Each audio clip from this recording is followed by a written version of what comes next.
Bonjour, bienvenue à cette 40e web émission. Bonjour Carl. Bonjour Philippe. Donc cette semaine, encore une fois, nous allons répondre à 3 questions du public.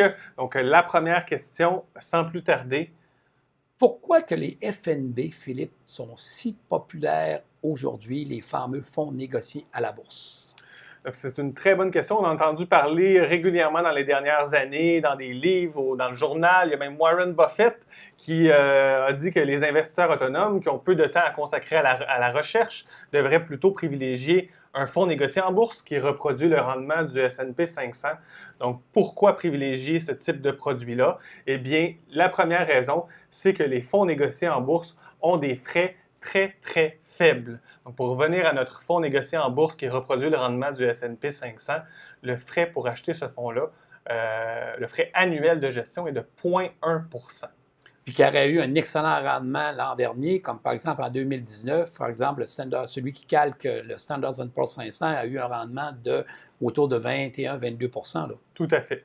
Donc, première raison, les frais. Et ça se compare avantageusement aux frais qui sont chargés pour un fonds commun de placement. Donc, disons un comparable, ça serait un fonds américain. Donc, si on achète ça dans notre banque au coin de la rue, on paye 2,5 % de frais de gestion. Donc, pour que l'épargnant commence à avoir de la valeur ajoutée par rapport au fonds indiciel, il faudrait que le gestionnaire réalise une performance supérieure de 2,5 % à l'indice. Déjà, j'imagine, c'est en raison de ces hauts frais de gestion que les gestionnaires de fonds communs ont de la misère à justifier leurs frais de gestion. Tout à fait. Puis les études le démontrent. La plupart des gestionnaires, 95 % des gestionnaires, Carl, n'arrivent pas à battre les marchés sur une longue période de temps. Incroyable, hein? Oui. Et ça, c'est... ça peut paraître beaucoup, 95 %, là, mais il y a plusieurs raisons qui expliquent ça. Premièrement, dans ce type de fonds commun-là, on retrouve plusieurs entreprises, une centaine, même parfois plusieurs centaines d'entreprises, et ce sont les mêmes entreprises qu'on retrouve dans les indices. Donc, on se retrouve à avoir un échantillon représentatif de l'indice, et à ce moment-là, mais ça devient difficile, après frais, de battre ces mêmes indices. Ce n'est pas autant une gestion active qu'on pourrait le laisser prétendre. Non, c'est une gestion quasiment passive. Les mandats sont très rigides. L'administration autour de ça, c'est très rigide. Ça empêche beaucoup aux gestionnaires de portefeuille d'investir avec conviction. Et ça me permet d'aller à la seconde question. Alors, quelle serait la valeur ajoutée alors de Médicis par rapport à ces fonds négociés à la bourse que nous avons tant vantés? Ben oui, donc pourquoi faire affaire avec un gestionnaire actif tel que Médicis dans ce contexte-là? Eh bien, la première raison vient du conseiller lui-même. Donc, lorsqu'on veut acheter des fonds négociés en bourse, ce qu'on va devoir faire, on va devoir s'ouvrir un compte de courtage. Et là, à ce moment-là, en ayant le compte de courtage, il devient très facile d'acheter ce que l'on veut et des fonds négociés en bourse. Et il y en existe des milliers et des milliers. Donc, lequel prendre? Hein? Déjà là, on a une question. Lequel prendre? Et il y en a plusieurs qui sont très spécialisés, donc on peut s'y perdre rapidement. On peut vouloir tenter de jouer au plus fin. De spéculer finalement, parce que j'imagine qu'on peut succomber à des émotions lors de crises financières. On peut succomber à la panique. On peut succomber au chant des sirènes, à l'appât du gain. Donc, le conseiller est là pour nous amener à garder le droit chemin, maintenir notre stratégie d'investissement et de ne pas s'égarer. En fait. Et on sait, lorsqu'on essaie de synchroniser le marché, c'est le facteur qui affecte le plus le rendement d'un portefeuille. Encore une fois, les études le démontrent, ça détruit énormément de valeur. Les gestionnaires, les investisseurs autonomes sous-performent les marchés. Tout à fait.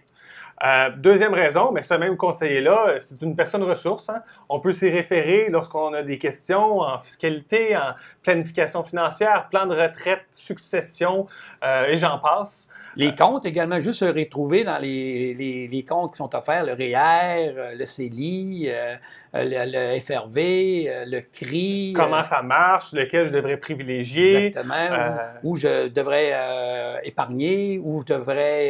Est-ce que j'épargne assez? Exactement, décaisser. Alors le plan aussi, hein, le plan financier qu'on peut faire pour les clients, pour les aider à accomplir leur objectif. Exactement, leur faire des recommandations ou simplement pour les rassurer. Parce Exactement. que la transition vers la retraite, c'est une grosse étape, c'est insécurisant.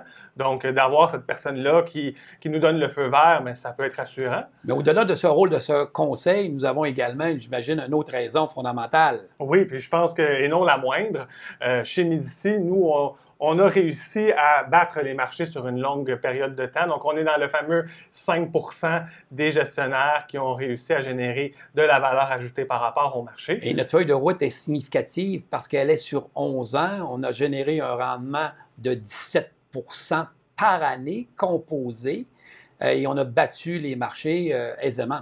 Tout à fait. Donc, plusieurs personnes ont vu ce graphique-là dans notre lettre annuelle, sur notre site Internet, mais ce que peu savent ou ce que certains ignorent, c'est que le fameux barème comparable, la ligne bleue qu'on voit ici à l'écran, en fait, il s'agit de deux fonds indiciels, deux FNB, donc la combinaison du rendement d'un FNB qui reproduit le rendement du TSX, qui est le marché canadien, et un FNB qui reproduit le rendement du marché américain, un des indices américains, qui est le S&P 500. Puis il faut également souligner que nos rendements sont après frais de gestion pour comparer vraiment des pommes avec des pommes.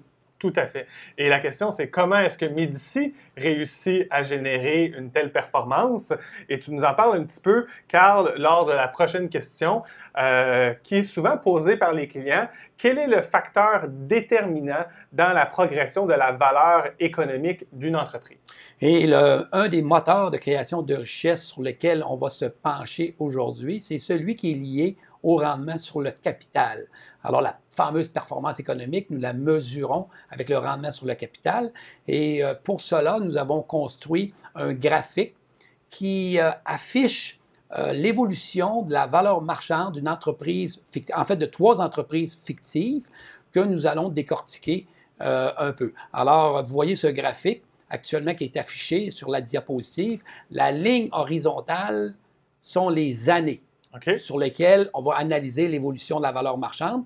La ligne verticale représente la valeur marchande, okay, en dollars.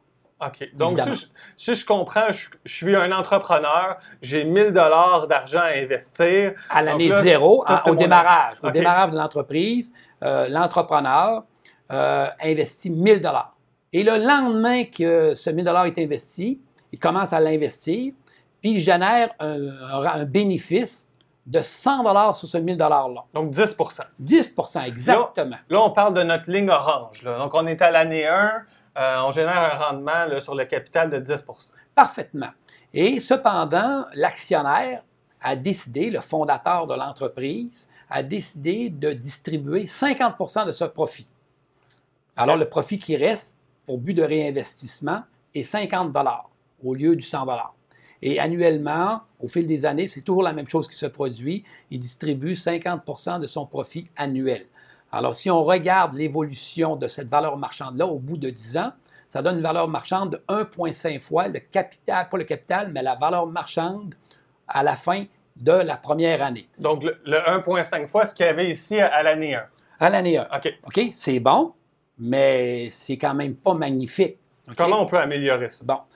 La deuxième entreprise, le deuxième exemple, c'est un autre entrepreneur qui investit exactement le même 1000 $, peut-être dans une entreprise similaire ou dans une entreprise similaire ou pas pareille, mais l'histoire ne le dit pas et ça n'a pas d'importance. Mais la principale différence, c'est que le dividende, il n'y a pas de dividende.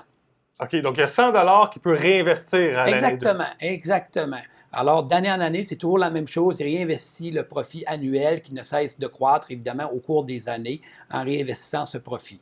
Alors, sa valeur marchande, elle, à la fin des 10 années, sera de 2,5 fois la valeur marchande de la première année. Alors, la première était 1,5, 2,5 fois. On commence à voir l'allure exponentielle. Oui.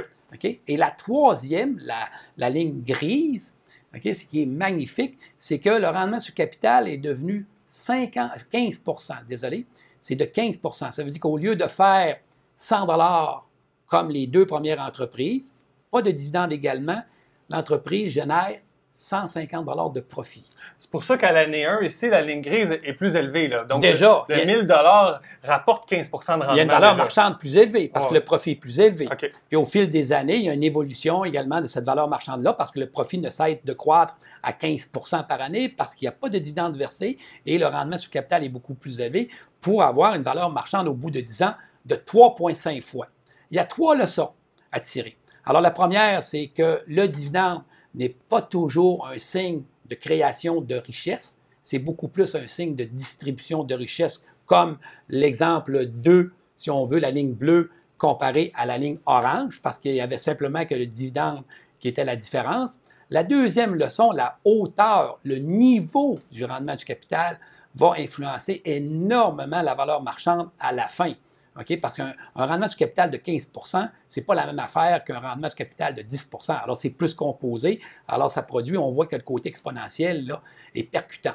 Donc, on veut le meilleur rendement du capital possible. Exactement. On veut que l'entreprise réinvestisse son argent à ce même rendement-là. Puis pendant une longue période, qui est la troisième conclusion. Plus longue est la période qui dure le réinvestissement, qui alimente la croissance de cette société, plus élevée sera la valeur marchande au bout de 10 ans, au bout de 15 ans. La durabilité du réinvestissement affecte là, énormément la valeur marchande. On a un exemple Exactement. On a un magnifique exemple qui s'appelle Constellation Software, qui est un conglomérat de logiciels qui a une croissance phénoménale par acquisition. Et cette croissance, finalement, lui rapporte 40 de rendement sur le capital par année. Donc, elle a réussi à réinvestir son argent à 40 donc avec son 100 elle fait 40 elle fait ça continuellement. Par année, pendant 7 ans, on le voit sur les dernières 7 ans.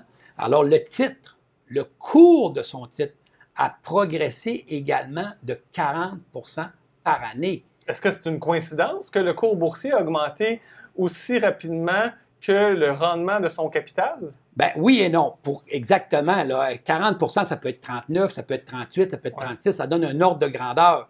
Mais ce n'est pas une coïncidence qu'il y ait un lien étroit entre le rendement sur le capital année après année et l'évolution à long terme de son cours boursier.